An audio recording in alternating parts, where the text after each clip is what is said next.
Hi YouTube. Today I'm with my girl Chirwa. She's got some questions for me on moving forward, how I'm coping since the loss of my husband to COVID. So Chirwa, I'm ready for you. Okay, let's do it. Alright, so my very first question is about moving on and just the concept of life goes on. Mm-hmm. How has that been for you? I find it a little almost insensitive when people say, but just I'm curious from your personal experience and perspective. Does life really go on, or do you feel like your life has stopped? So when you are freshly grieved, would that be correct to say? When you are newly grieving, Yeah. there are a lot of things that can seem insensitive. However, it is the reality of life. Life has to go on. I don't have a choice. I've got 2 young daughters. Life must go on. Certainly, there are days when I don't feel like getting up out of bed. Yeah. There's some days that I don't feel like going to work. I don't feel like seeing anybody. I don't feel like doing so many things at different times. Yeah. But life has to go on. I cannot remain in my grief. I cannot remain in my sadness. Yeah. I have to, and I like to use the expression moving forward rather than moving on. Okay. And again, that's just a thing for me. I feel like when I say I've moved on, I have forgotten about the person, which is certainly, I'm not trying to forget about my late husband. I am trying to move forward in life and still keep his memory alive. Right. Yeah, does that make sense? It does. That's beautiful. Okay, so do you feel like, obviously there are things that have helped you in that process of moving forward? If you had to highlight 3 of them. 3 of them. Highlight 3 of them. Okay, so the first thing would be the grace of God, which has always been there for me, but it's become more apparent and more evident. Right. And through my loss, I have seen the grace of God on my life. I have seen it more now, and my faith is strengthened. And whereas it should have been challenged, whereas I should have questions, but I don't. I'm just trusting God that He knows, and He knows it all. So that's absolute number 1 for me. The grace of God has kept me going, and my faith being strengthened, and music all under the grace of God. Worship music all under the grace of God has really kept me going.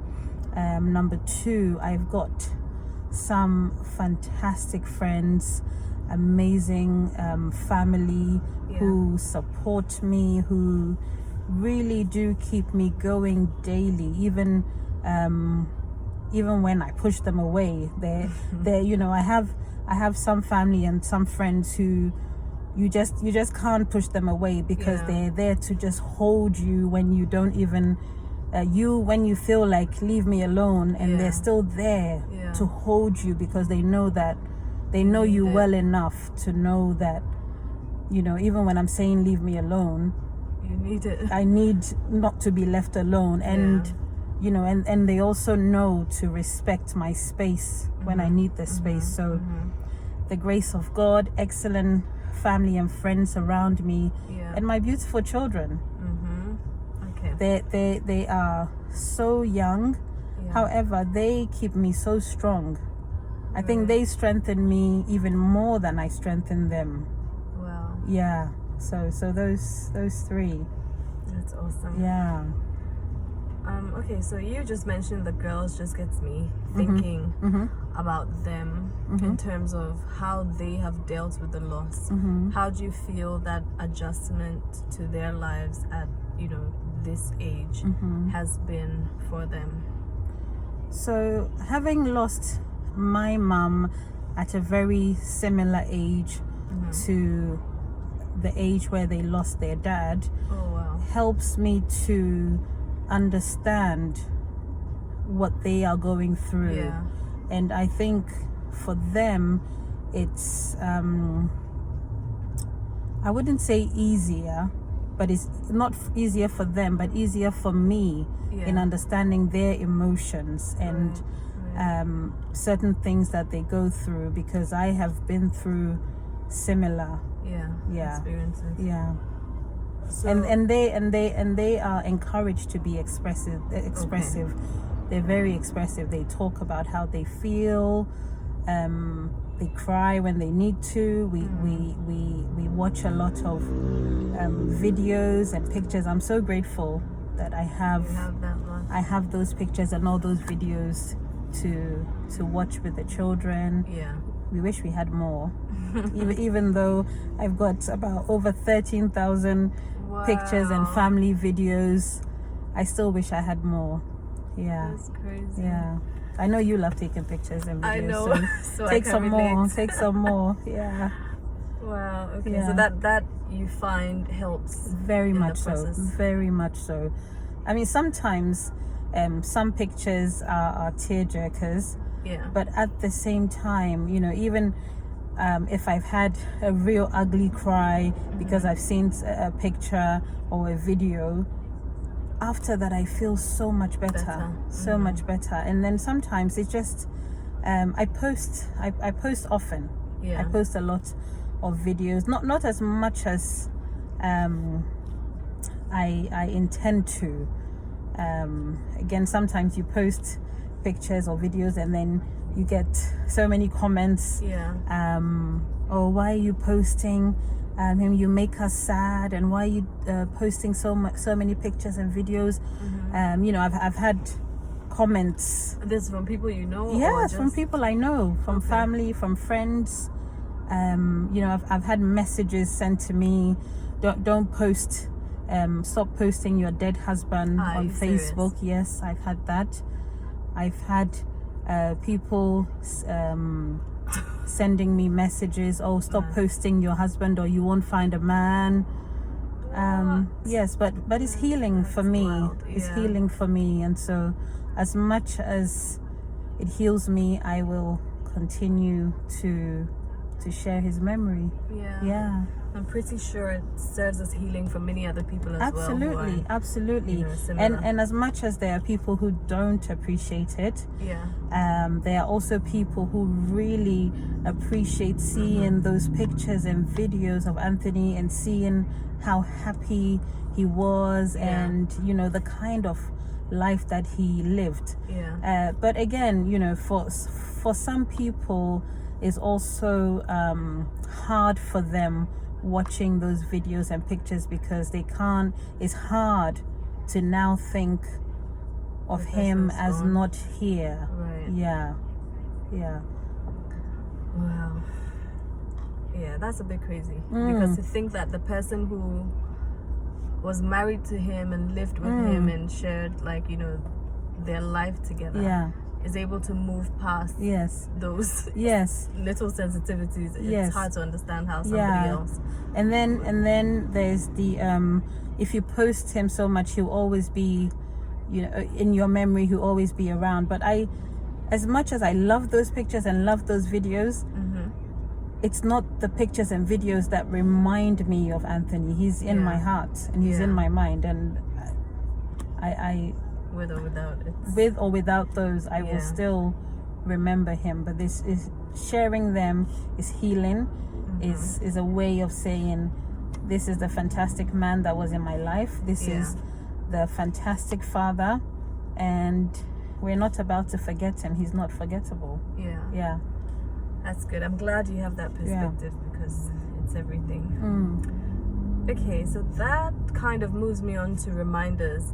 Like, so pictures are a form of memorabilia, but there are other things like his personal stuff. Obviously, you live together, so you have a lot of his things to, you know, see or deal with. All of his things. Exactly. And I'm wondering what that is like. Does it help in the process of healing, or do you find that it makes it more difficult, such that you may have to, you know, clear up your space or change your environment just to not constantly keep you in that space of darkness? No, when Anthony first passed, and I had to pack up his stuff, that was very difficult. That was extremely difficult. How soon after? So we moved from where we lived about 3 months after he passed, and so as early as 3 months after he passed, I was moving, and so I was packing away his things, and every item of clothing that I picked was a trigger. I would remember places that we had been to. I would remember, you know, a particular day that we had gone, you know, somewhere together with the kids, and so that was hard. And so I needed to have my sister help me to do that. So that was hard. That was hard. But the children still wear his big t-shirts to sleep in, and I allowed them. It's fun. We have our pajama nights where we all wear his t-shirts, and we'll have popcorn. And you know, because Anthony and I work together, I have days where I've worn his shirts with my jeans and to work, because although we work together, he knew more about property than I do in the business, because it was a business that he set up. So on days where I feel like I really need to put my Anthony cap on, I would wear something of his. Maybe it would be his shirt with my cufflinks, or my shirt with his cufflinks. And it's healing. It's healing. Yes, I know some people are superstitious about keeping clothing items of your loved ones, but I'm fine with it. Yes, I'm absolutely fine with it. The clothing item that I get to keep, I intend to in the future maybe make a quilt out of it for the girls. That'd be nice. Yes, and they know about that. They're really excited about that, to have a quilt, something of daddy's that they can keep. It's very comforting. I like the sound of that. Okay, so this next question may sound even a little trivial, but this is just me wondering, right? So usually the only time someone would have to deal with loss in terms of a relationship or somebody that they're with is in a breakup. That's the most normal or common form of loss that we know.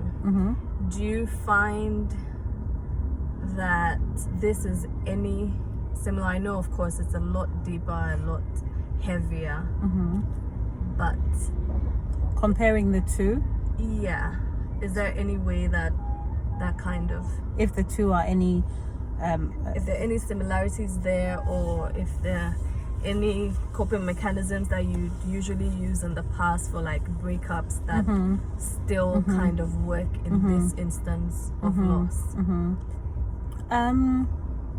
So one thing that Anthony's death has taught me, or one thing that grief has taught me, is never to underestimate anyone's pain or loss or emptiness.